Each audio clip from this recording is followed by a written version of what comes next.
why do we die? This may seem like an unusual topic to be in this book. This book, a lot of it is about the human colonization of space, but if you look at the schematic for the book, this book is about how we can have our best possible lives, and that requires an understanding of human nature, which requires an understanding of evolution. So our understanding of human nature has to be based on our understanding of evolution plus observations. So there is an appendix in the book which covers two evolution topics. One is why do we die, and the other is an explanation for the birth-sex ratios.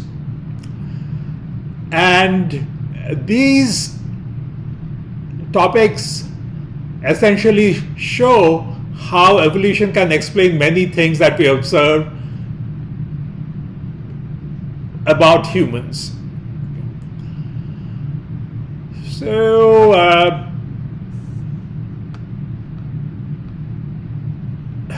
this is the theory of entropy versus maximal reproductive cycle and lifespans.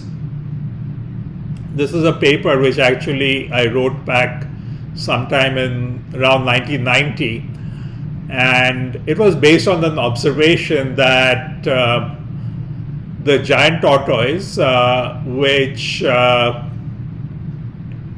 has a lifespan of about 150 years or more, and a horse which also which is about the same size but has a lifespan only of around 40 years. And then the question which I started thinking about, why is it that one of them has such a greater lifespan compared to the other?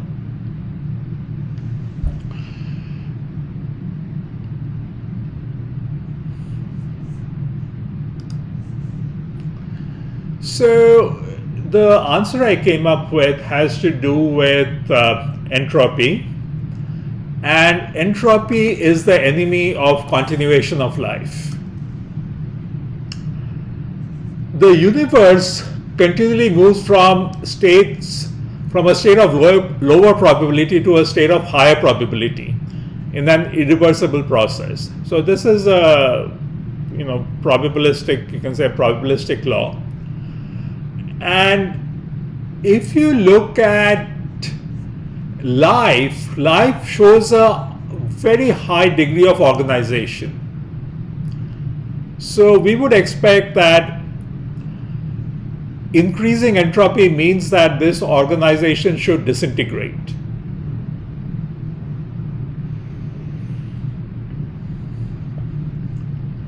However,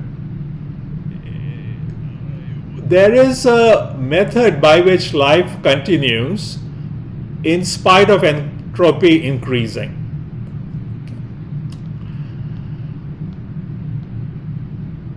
So what happens is that, and if you come back to lifespan, what happens is that evolution trades off slower or faster activity rates against lesser or greater resources for the reproductive cycle. And the optimum solution depends on upon the niche the organism occupies in the ecosystem.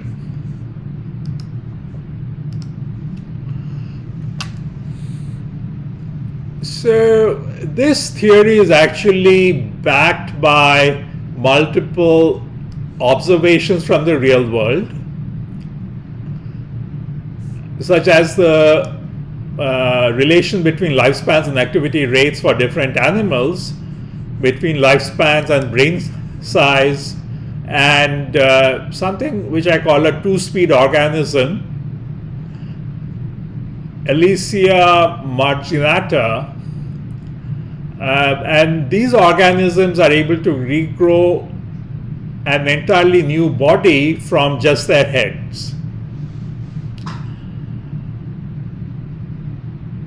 So from an evolutionary perspective, longer lifespans and greater activity rates are both positive. If you're able to run faster away from a predator, or if you're able to run faster to chase a prey, that's a good thing.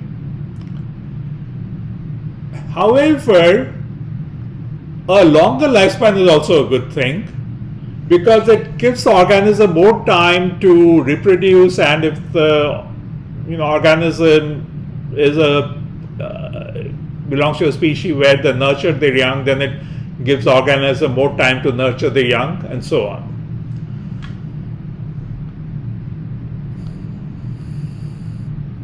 So evolution trades off activity rate with lifespan to give the animal the optimal for the ecosystem niche it occupies. Ideally, the animal should be able to both run fast and live a long time, but if the animal's activity rate is higher, then the disintegration of the organism, of the organization which forms the animal, that is also faster, resulting in a smaller lifespan. So evolution has to balance the two. Some people mistakenly believe that lifespans are determined by telomere length or even a dead gene. These ideas are incorrect. The idea that if we had longer telomeres, we would have longer lifespans shows a lack of understanding how evolution works. The issue is causality. Longer telomeres do not need great resources. So if evolution was able to increase lifespans by simply increasing the length of the telomeres, it would have done so. So here are some examples of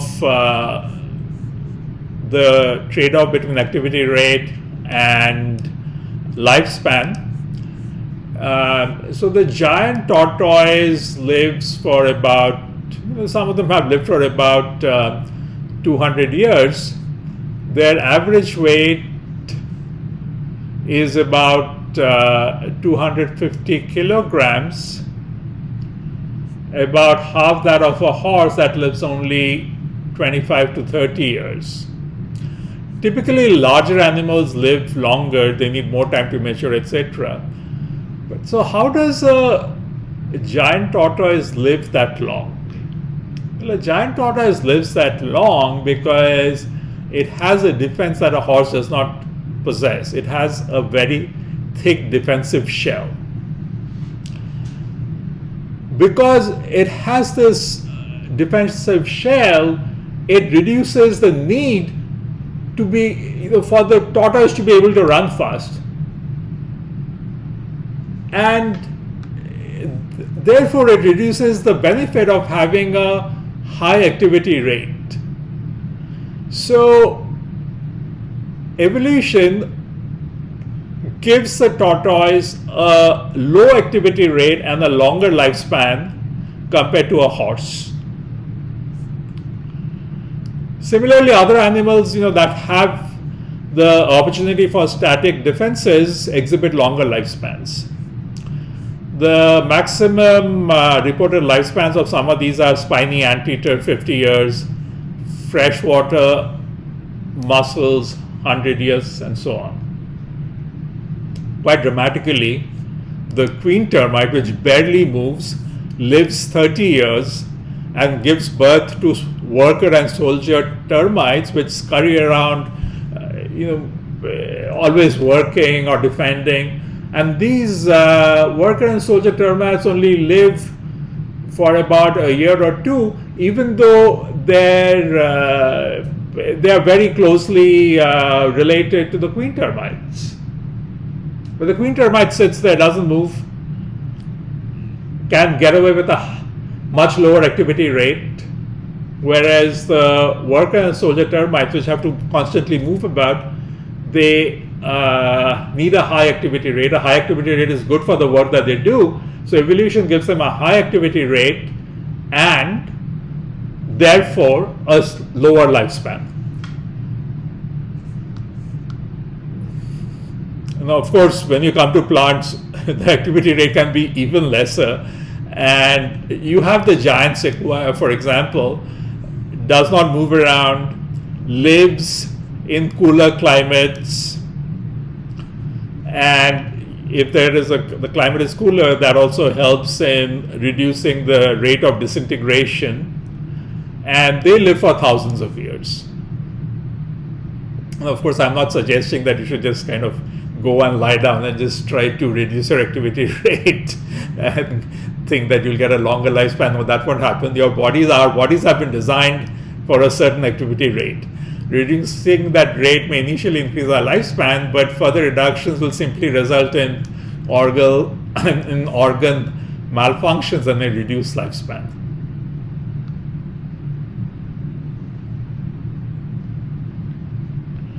So the original organism from which we all came was Luca, which lived about 4 billion years ago. And so Luca had this organization which we have inherited. So this organization has survived in a universe of constantly increasing entropy. And entropy, like I said earlier, is the idea that disorder increases, organizations die down, they die off. So there has to be some process, there has to be some strategy which enables this organization that we associate with life to have survived. And in my book, I describe a 4-step process by which this happens, the strategy followed by organisms to essentially not overcome entropy. You can't overcome entropy. Entropy is a law of nature. So you can say that to be able to survive, to keep the organization, to let the organization survive in an environment of increasing entropy. So that's there in the book. The QR code is below. So one other example which is consistent with this idea of the trade-off between lifespans and activity rate is what I call the 2-speed organisms. I read about these organisms recently. So generally an organism dies in its entirety.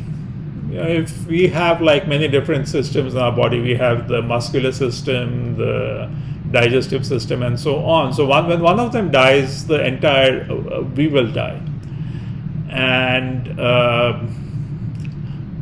so when an organism dies in its entirety, it inherits the lifespan of the organ system with the shortest lifespan. So evolution, when it is trying to decide what activity rates to give to the different systems, will have to trade off the activity rates for different organ systems to find the optimum activity rate for the different organ systems. So you can say that this fact that if one organ system dies, the entire organism dies, is an additional constraint. What happens if the constraint was removed? If the constraint was removed, then the organism, the optimum solution would give a higher value to the objective function. Now that's how maximization works. If you remove a constraint, the new optimum has to be at least as good as the old optimum, and is usually better. Now,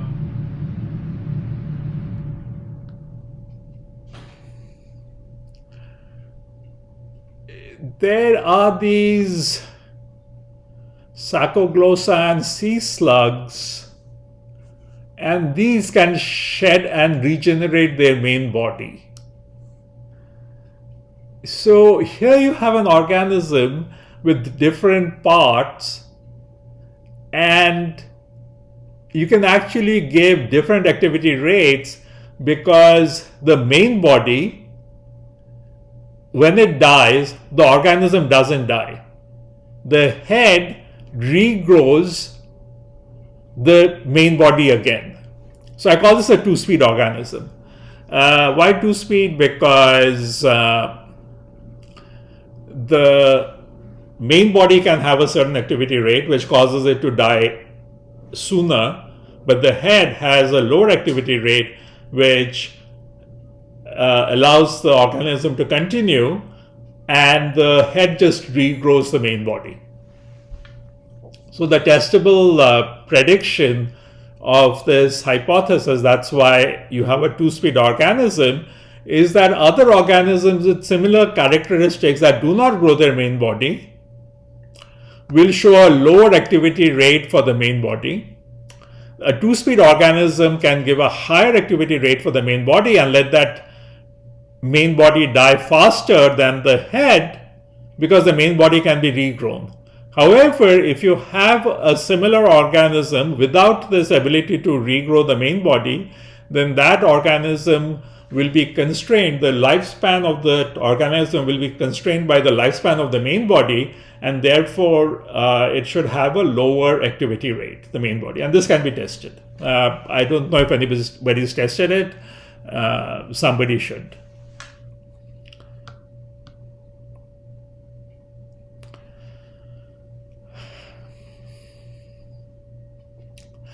The second